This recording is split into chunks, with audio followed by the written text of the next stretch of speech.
તમારા બધાનું સ્વાગત છે મારી યુટ્યુબ ચેનલ કેપી હોમ ફૂડ્સમાં.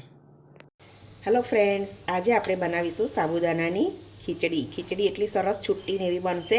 તો આપણે સાબુદાના પલાળવામાં ને બધામાં થોડું ધ્યાન રાખવાનું, તો બહુ સરસ તમારી ખીચડી બનશે. તો ચાલો આપણે બનાવવાનું શરૂ કરીએ. તો અહીંયા એક બાઉલ લઈ લીધું છે, તેમાં આપણે 2 વાડકી સાબુદાના લઈ લઈશું અને સારી રીતે આપણે 2 થી 3 પાણીથી એને ધોઈ લઈશું. તો આપણે સારી રીતે સાબુદાનાને ધોઈ લીધા છે અને જે વાડકીનું માપ લીધું હતું તે આપણે 2 વાડકી સાબુદાના લીધા હતા, એની સામે આપણે 1 જ વાડકી પાણી લેવાનું છે. વધારે પાણી નહીં લેવાનું. આટલું પાણી ઉમેરી અને આપણે 8 થી 9 કલાક સુધી આપણે એને રહેવા દઈશું. તો સાબુદાના સરસ પલળી ગયા છે. તમે જોઈ શકો છો, સાબુદાના દબાઈએ તો સરસ રીતે દબાઈ જાય છે. એટલે આપણા સાબુદાના ખીચડી માટે બહુ સરસ તૈયાર થઈ ગયા છે. એક પેન લઈ લેવાની, એમાં 1 વાડકી સિંગદાણા લઈ લઈશું. એને સરસ રીતે શેકી લઈશું આપણે.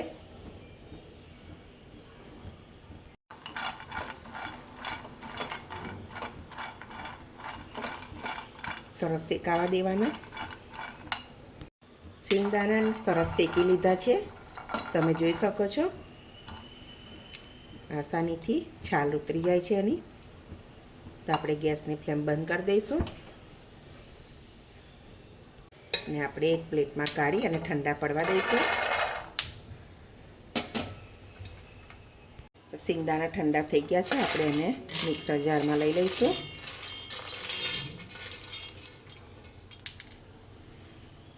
અને એનો આપણે અધકચરો પાવડર બનાવી દઈશું.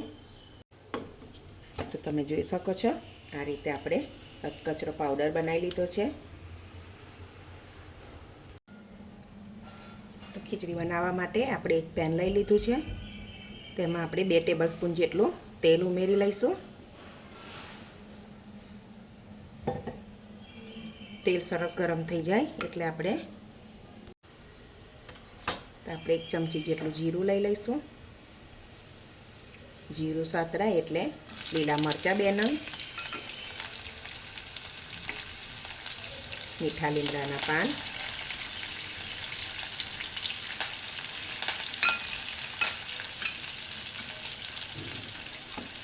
સિંગદાણાનો પાવડર ઉમેરી લઈશું. બરાબર સાતળી લઈશું એને.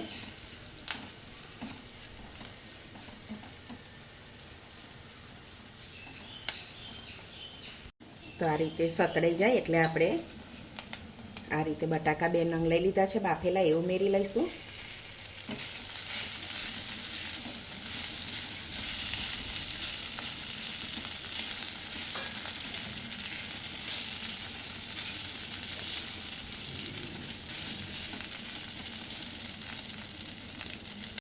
હવે આપણે સાબુદાણા ઉમેરી લઈશું.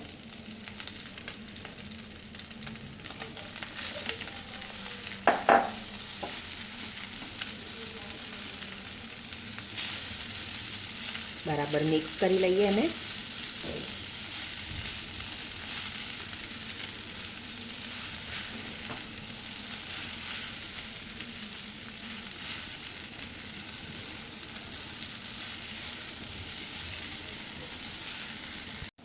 બરાબર મિક્સ કરી લીધું છે.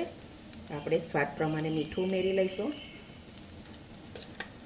તમે લાલ મરચું ખાતા હોય તો લાલ મરચું થોડું ઉમેરવાનું. મિક્સ કરી લઈશું.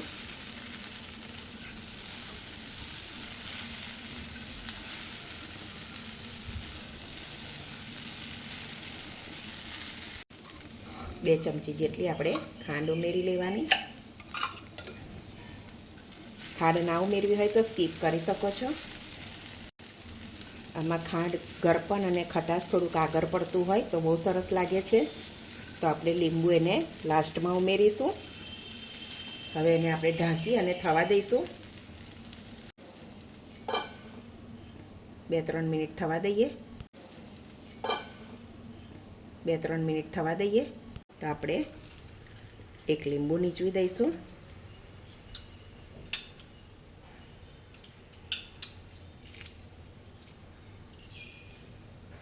થોડા ધાણા ઉમેરી લઈશું. તો આપણી સરસ ખીચડી બનીને રેડી છે.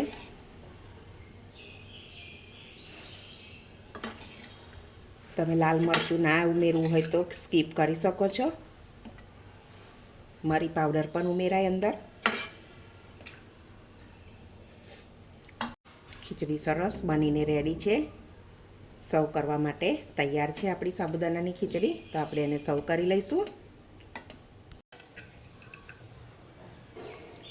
તો આ ફરારી ખીચડી તમે આ રીતે બનાવશો તો બહુ સરસ બનશે. બહુ એવી ટેસ્ટી અને એકદમ છુટ્ટી છુટ્ટી બને છે. સાબુદાણા પલાળવામાં થોડું ધ્યાન રાખવાનું અને 8 થી 9 કલાક તો પલાળવાના જ. તો બહુ સરસ તમારી ખીચડી બનશે. તમે આમાં ફરારી ચેવડો ઉમેરી શકો છો.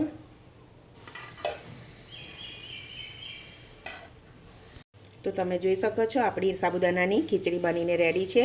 તો તમે જરૂરથી એકવાર આવો ટ્રાય કરજો. બહુ સરસ છુટ્ટી એવી બનશે. અને મારી આજની આ રેસીપી તમને ગમી હોય તો વિડીયોને લાઇક કરજો, મારી ચેનલને સબસ્ક્રાઈબ કરજો. તો હવે મળીશું એક નવી રેસીપીમાં. ત્યાં સુધી બધાને જય સ્વામિનારાયણ.